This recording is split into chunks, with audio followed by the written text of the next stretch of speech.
So my topic though is a very, I thought it's a very easy evolution of infertile couple. Later on I could know it's a midlife.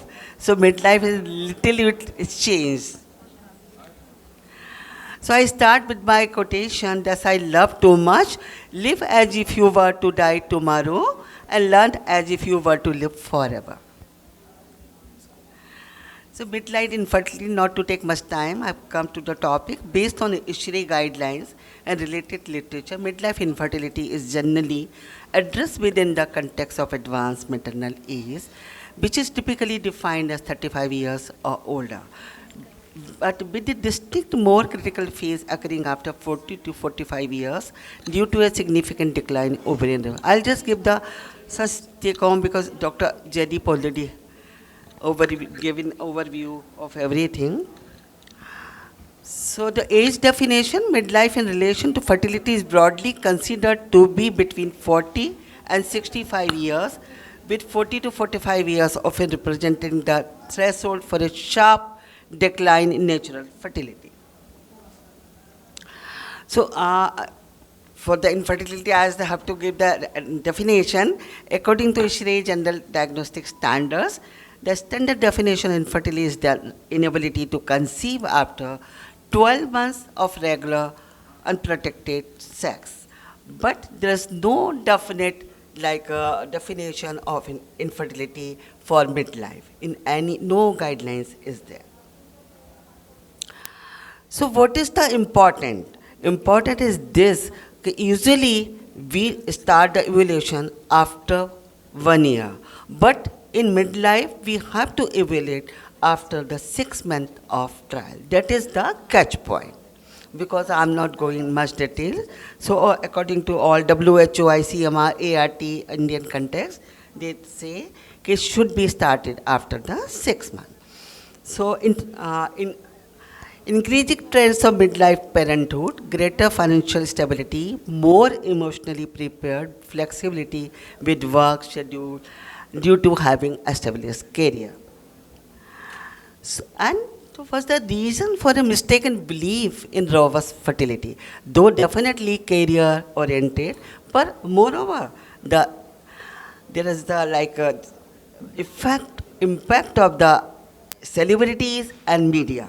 So we are seeing celebrities with millions of followers having babies at an older age. Aishwarya Rai 37, Rani Mukherjee the same, Neha Dhupia the 38, so Kareena Kapoor the same, so Farah Khan the plays at 40 years of age. So these unmisleading media reports of pregnancies, older celebrities, women. So this also they are impress and influence our women of the society. So experiencing pregnancy in late 30s or early 40s is not just a Hollywood thing, it's a national trend. So just I start the evaluation.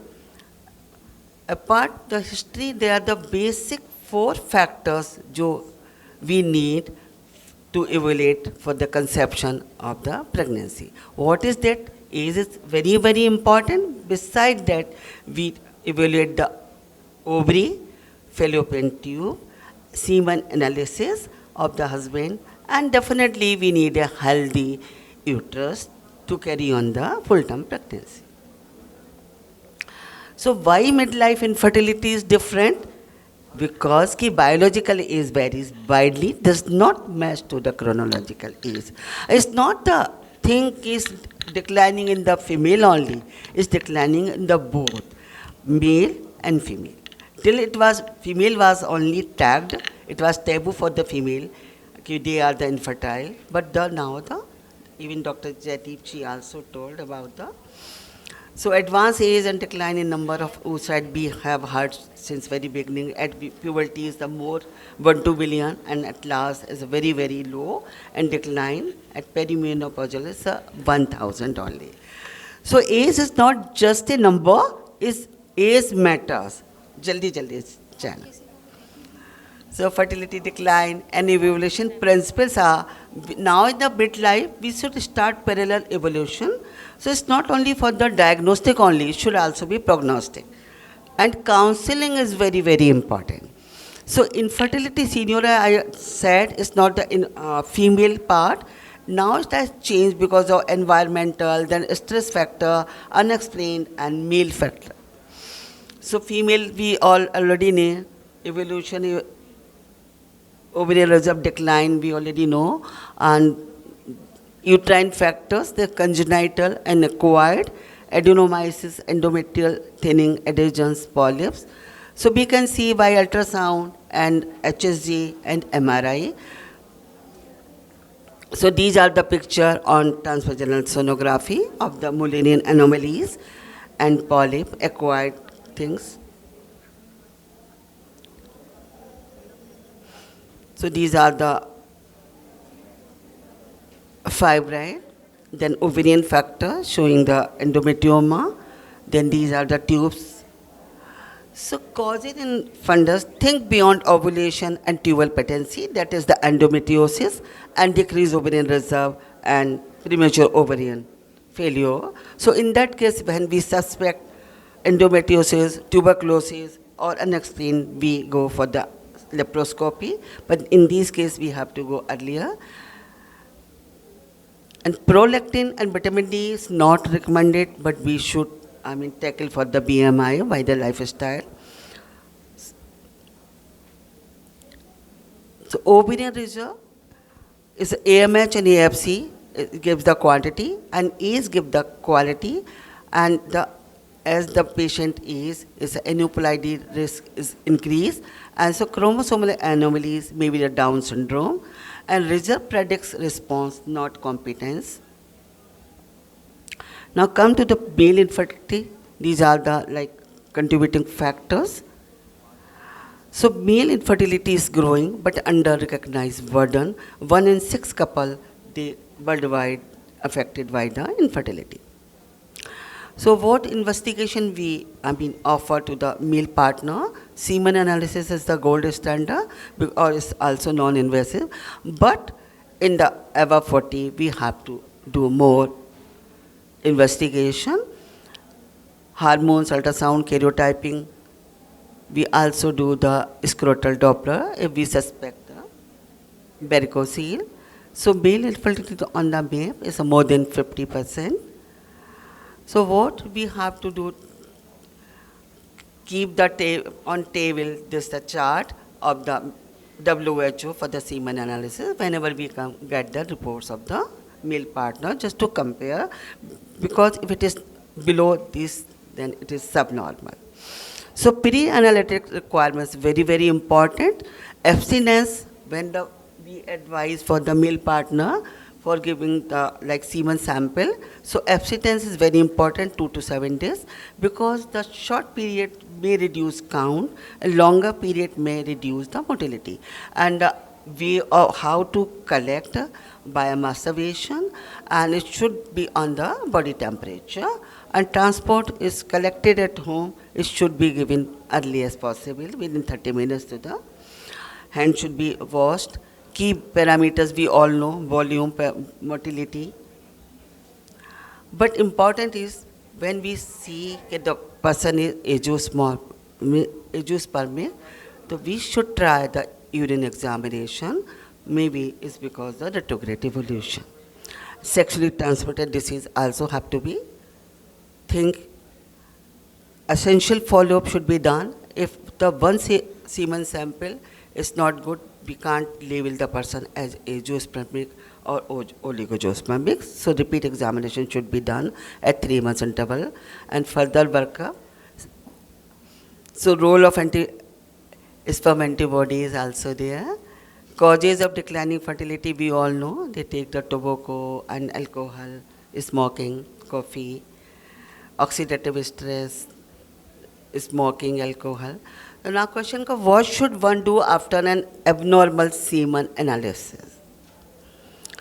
So we should go for the advanced test. This is a DNA fragmentation test to identify the cause of infertility, to assess the various factors responsible for treatment failure, to decide the most suitable ART procedure, to improve the success rate and to reduce the complications. Patients should be counseled to avoid testicular overheating, loose undergarments, to wear loose undergarments. use of boxer short and laptop, they all should be avoided, and DNA fragmentation should be offered because it increased with the age. Impact DNA fragmentation increases and impact implantation and miscarriages rate. And role of karyotyping is also there if there is absence of bilateral vase and cystic fibrosis. So male infertility, though we, examine, evaluate female also, they are very well, think, yeah, we will be evaluated. But male is very sensitive, that should be done with the tender loving care. Endocrine metabolic factors and other things also be examined, as Dr. Jaideep already covered, so I'm not going detailed. But pap smear and breast cell should be taken. Genetics and age-related this also should be done. PGTA very, very important. It should be counseled but not a routine, because if it is there, miscarriage risk discussion is essential. Lifestyle and medical red flags: smoking, alcohol, obesity. We all know. We also counsel them. Diabetes, hypertension, heart exposure. Varicose, see the relevance in IVF era and breast health. Common pitfalls: the over investigation before ART, they just delay the ART treatment. So that should not be done. And false reassurance from the isolated tests. So few tests should not be given. Ignoring male age impact is also there, and delayed donor discussion. So donor discussion should also, counseling is very important. So counseling must be patient-centered and non-directed. We should avoid the stress and infertility. I'm just completing within a minute or two. Psychological distress associated with the reduced fertility, as all the guidelines say. So unseen struggle deserve to be seen. So stress is a big villain. The more delay in conception, the more stress. Stress triggers the cortisol, which disrupts sleep, increase binge eating. So disrupt hypothalamic pituitary axis, we all know, and hormonal imbalance. So meditation reduces stress by activating body, relaxing response, counteracting the fight to flight reaction by lowering cortisol level. So yoga and conception, they restore the nervous system to its parasympathetic state, which is essential for proper function of the reproductive system. So holistic peristaltic infertility must. So mind-body therapies, yoga, meditation, pranayam, it should be done.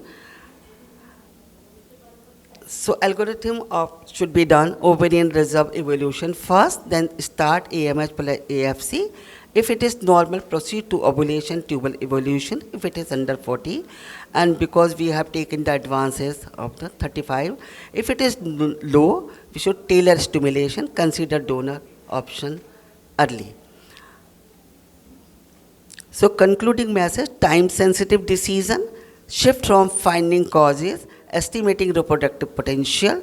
Evaluation should answer what is the realistic chance and best path to pregnancy. So meditation is very, very important for these couple. मेरा वो नहीं आ रहा, बस last है. ये on होगा, एक second, एक बार देख रहे जरा प्लीज. हैं, हो नहीं रहा, साउंड नहीं आ रहा. चलिए. So thank you everyone for the patience listening. Thank you so much. Thank you, madam.